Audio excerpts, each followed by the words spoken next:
minsan na nga naming napuntahan itong magagandang talon dito sa lungsod ng Bansalan, Davao del Sur.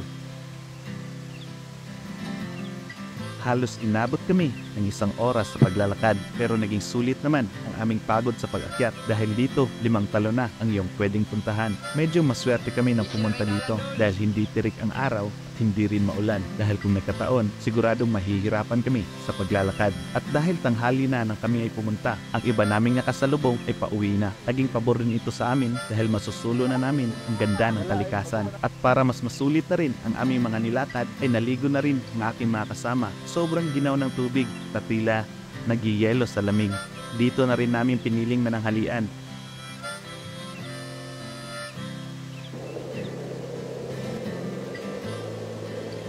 Sa mahigit 4 na oras ay nalibot na namin ang 5 talon.